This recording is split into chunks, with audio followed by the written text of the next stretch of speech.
음주운전으로 면허가 취소된 20대 남성이 무면허 상태에서 또 음주운전을 하다 사망사고를 냈습니다.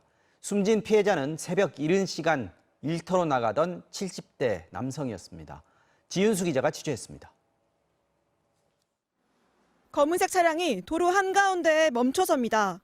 운전석에서 내린 남성이 허리를 숙인 채 이리저리 살핍니다. 이내 경찰차가 도착하고 경찰을 뒤따라 남성이 길가로 걸어 나옵니다. 오늘 새벽 4시쯤 인천의 한 교차로 부근에서 25살 남성 운전자가 몰던 차량이 횡단보도를 건너던 73살 남성을 치었습니다. 사고를 당한 남성은 병원으로 옮겨졌지만 숨졌습니다. 가해 차량은 초록불의 이 횡단보도를 건너고 있던 피해자를 치고 지나갔습니다. 피해자는 차량에 부딪힌 뒤 튕겨나가 10m나 떨어진 곳에서 발견됐습니다. 심박 리듬이 관찰되지 않는 상태였어요. 두개골 출혈 의심해 볼 수 있는 상태고요. 조경업체에서 잔디 심는 일을 하는 피해자는 새벽 일찍 일터로 향하던 길이었습니다. 현장에서 측정한 운전자의 알코올 수치는 면허 취소 수준. 작년 4월에도 음주운전을 하다 적발돼 무면허 상태였는데 지인에게 빌린 차를 몰다 또 사고를 낸 겁니다.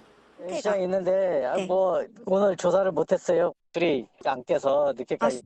경찰은 가해 남성을 조사하는 대로 구속영장을 신청할 방침입니다. 최근 3년간 전체 음주운전 적발자 가운데 재범 비율은 40%가 넘습니다. 음주로 정상적인 운전이 곤란한 상태에서 사망케 하면 위험운전 치사 적용되거든요. 4년에서 8년밖에 안 돼요. 일반인들 눈높이에는 많이 못 미치죠. 미국에선 상습 음주운전자 차량에 알코올 측정 장비를 설치해 음주가 확인되면 시동이 걸리지 않는 잠금 장치를 의무화하는 곳도 있습니다. 국내에서도 경찰이 시범 설치를 추진 중인데 관련법 논의는 아직 이뤄지지 않고 있습니다. MBC 뉴스 지윤수입니다. 국민의힘 장제원 의원의 아들이죠. 래퍼 장용준 씨에게 오늘 징역 1년의 실형이 선고됐습니다. 이미 한 차례 음주운전으로 면허가 취소되고 징역형의 집행이 유예되던 기간이었는데 또다시 사고를 내고 음주 측정을 거부한 혐의가 유죄로 인정됐습니다. 정상빈 기자가 취재했습니다.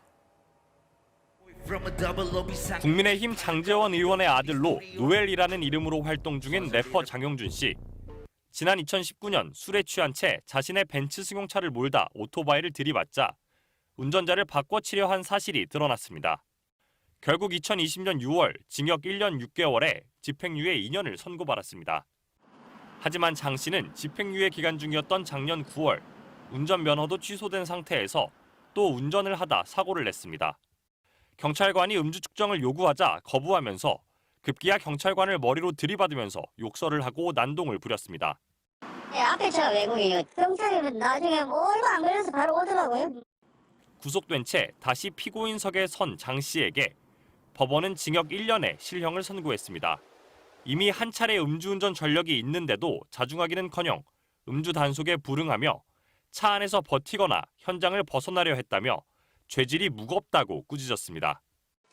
음주운전 처벌 전력이 있는 상태에서 또다시 음주 측정을 거부했기 때문에 윤창호법도 적용되지만 재판부는 음주운전 재범을 기간 제한 없이 무조건 무겁게 처벌하는 건 위헌이라는 헌법재판소의 결정도 감안해 형량을 정했습니다. 또 장 씨가 경찰관을 다치게 한 상해 혐의에 대해선 다친 정도가 경미하다고 보고 무죄로 판단했습니다.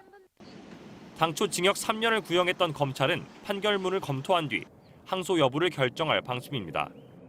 음주 측정을 거부한 운전자를 음주운전보다 더 강하게 처벌하는 이른바 노엘 방지법은 현재 국회 상임위원회에 계류돼 있습니다. MBC 뉴스 정상빈입니다. 음주운전으로 2번 이상 적발되면 엄벌에 처하도록 한 이른바 윤창호법 조항이 위헌이라는 헌법재판소 결정이 나왔습니다. 과거 음주운전을 한 뒤 얼마나 시간이 지났는지 고려하지 않고 무조건 상습적이라고 엄벌하는 건 문제가 있다는 취지입니다. 이재욱 기자입니다. 지난 2018년 9월 음주운전 차량의 지인 22살 윤창호 씨는 뇌사 상태에 빠져 2달 뒤 숨졌습니다.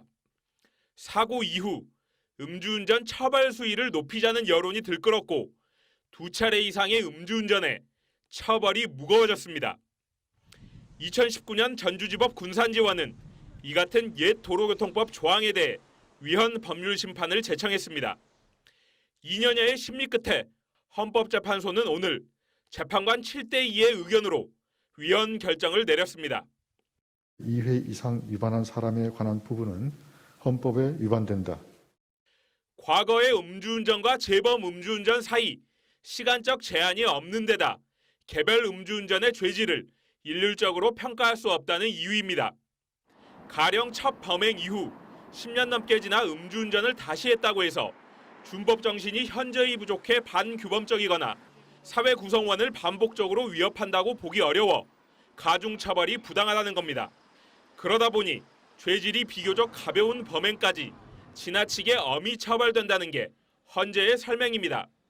이번 결정은 개정 이전의 옛 조항에 대한 판단인 만큼 동일한 처벌 규정이 포함됐더라도 현행법의 효력에 영향을 미치진 않습니다. 다만 구법으로 가중처벌된 사람들이 재심을 청구하거나 현행법의 같은 조항에 다시 위헌 소송이 제기될 수 있어 실질적인